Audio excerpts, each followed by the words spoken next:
Let's go, motherfucker.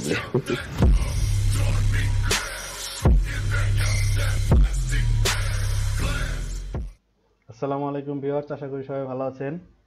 আজ আমি আপনাদের সাথে ছোট একটি বিষয় কিন্তু অনেক ইম্পর্টেন্ট একটি জিনিস নিয়ে আলোচনা করব। দেখা যায় আমাদের বাইকের টাইমিং চেন, তারপরে আপনার ট্যাপের ক্লিয়ারেন্স, তারপরে ভালো মানের ইঞ্জিন অয়েল ইউজ করলেও আমাদের বাইক 20 থেকে 30 মিনিট চালানোর পরে ক্যাট ক্যাট এক ধরনের বাজে একটা সাউন্ড আসে। তো এই সাউন্ডটা আসার অন্যতম একটি কারণ হচ্ছে যে আমাদের যে সেকেন্ড ফুয়েল ইনভার্টারটা আছে, যেমন আপনার 110 সিসি থেকে শুরু করে 165 সিসির মধ্যে প্রায় সব বাইকই আছে। তো এই যে ফুয়েল ইনভার্টারটা আছে, তো এই ফুয়েল ইনভার্টারটার ভিতরে অনেক সময় আমরা ভেজাল তেল ইউজ করার পরে বা কারণে আপনার এই ইনভার্টারটার মধ্যে অনেক ময়লা জমে যায় এবং এক্সট্রা ফুয়েলটা জমে যায়, যা ইঞ্জিনে কোনো সময় পোড়াতে পারে না, যার কারণে আপনার এই এই সাউন্ডটা হয়ে থাকে। তো আমরা দেখলাম আমাদের বাইকে, আসলে আমাদের বাইকে ওই ধরনের কোনো সমস্যা নেই, তারপরে আপনাদের সাথে দেখিয়ে শেয়ার করলাম আর কি। তো এটি আমরা চেক করার পরে সুন্দর করে যদি অয়েল জমে থাকে তাহলে এটা পরিষ্কার করতে হবে। পরিষ্কার করা হয়ে গেলে তারপরে আমরা এটা সুন্দর করে একটু টাইট করে লাগিয়ে দিব। অবশ্যই বেশি টাইট করে লাগানো যাবে না। তো এটি লাগানো হয়ে গেছে ভিউয়ার্স। তো তারপরে আপনাদের যে জিনিসটা চেক করবেন সেটি হলো যে আপনার যদি স্পার্ক প্লাগ বাইকে দুটি থাকে সেক্ষেত্রে আপনাদের দুটি স্পার্ক প্লাগ খুলেই চেক করবেন। আর যাদের বাইকে একটি স্পার্ক প্লাগ আছে তাদের তো কোনো কথাই নেই। তো চলেন ভিউয়ার্স, আমরা আসলে দেখে নিই যে আসলে আমাদের স্পার্ক প্লাগটির কি অবস্থা। তো এখানে আমরা আমাদের স্পার্ক প্লাগটি প্লাগ রেঞ্জ দিয়ে সুন্দর মতো করে খুলে নেব এবং চেক করব যে স্পার্ক প্লাগের আসলে কি অবস্থা। স্পার্ক প্লাগটি কি ভিজে আছে নাকি পুরো কার্বনে কালো হয়ে গেছে মাথাটা, এটা আসলে আমরা চেক করব। তো ভিউয়ার্স, দেখা যাচ্ছে যে আমাদের স্পার্ক প্লাগটি সম্পূর্ণ কালো হয়ে যায়নি। আমাদের স্পার্ক প্লাগটি মাথাটা এখনো সুন্দর মতো বাদামি আছে, যেহেতু আমাদের বাইকটি কিছুদিন আগেই আমরা টিউনিং করেছি, সেটি আমি আপনাদের সাথে শেয়ার করছিলাম। তো দেখেন ভিউয়ার্স, আমার স্পার্ক প্লাগটি ভালোই আছে। তো এটি আমরা আবার সুন্দর মতো করে লাগিয়ে দিব।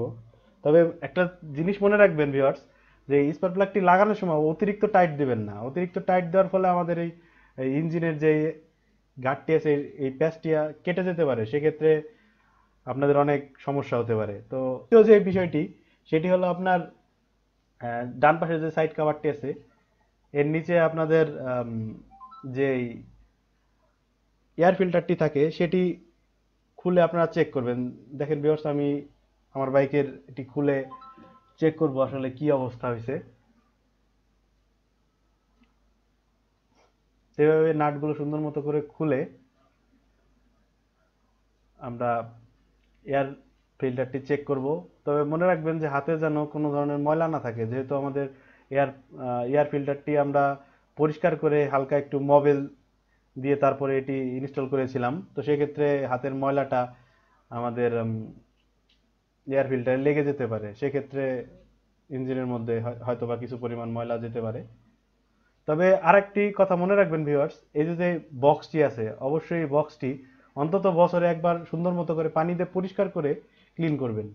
তো দেখা যাচ্ছে ভিউয়ার্স, আমাদের এয়ার ফিল্টার যে ফোমটা আছে এটি সুন্দর মতো পরিষ্কার আছে, কোনো ধরনের ময়লা আমরা এটিতে দেখতে পাচ্ছি না। তো এটি আমাদের ভালো আছে।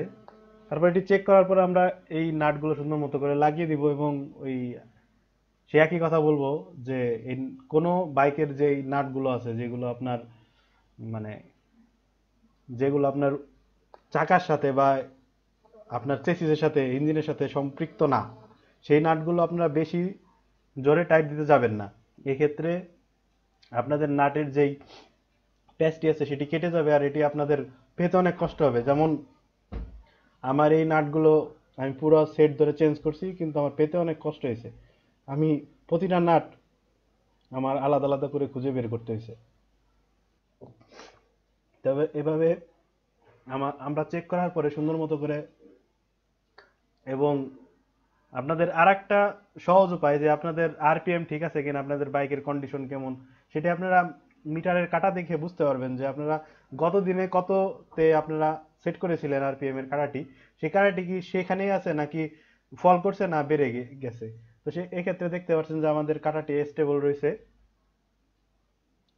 আরেকটি কথা, আমার বাইকের ফুয়েল ট্যাঙ্কটি পরিষ্কার করার একটি ভিডিও আপনাদের সাথে শেয়ার করছিলাম।